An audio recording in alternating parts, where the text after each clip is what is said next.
ఉన్నత స్థాయి సమావేశంలో మా ఇరిగేషన్ అధికారులు, ఈఎన్సీ గారు మరియు మా చీఫ్ ఇంజనీర్లు, మిగతా అధికారులు అందరూ కలిసి డిసైడ్ చేసిందంటే ఎస్ఆర్ఎస్పి కింద ఇప్పుడు ప్రస్తుతం 41 టీఎంసీలు వాటర్ ఉండడం వల్ల జిల్లాలో ఉన్న మెయిన్గా అలీసార్ లిఫ్ట్ ఇరిగేషన్ కింద 2.4 టీఎంసీ వాటర్ తీసుకోవడానికి మనకు పైనుంచి అనుమతులు వచ్చాయి.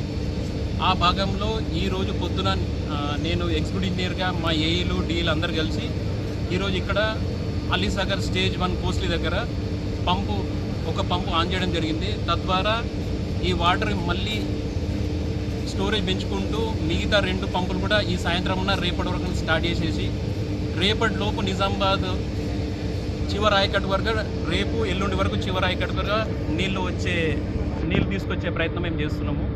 రైతులందరికీ విన్నవించడం ఏందనగా పొదుపుగా వాడుకోండి వాటర్ని. ఈ అలీసాగర్ లిఫ్ట్ ఇరిగేషను టోటల్గా 6 మండలాల కింద సుమారుగా 50,000 ఎకరాలకు ఆయకట్టుకు నీరు అందించే స్కీమ్ ఇది. రైతులందరూ పొదుపుగా వాడుకొని ఇరిగేషన్ డిపార్ట్మెంట్ అధికారులకు సహకరించడానికి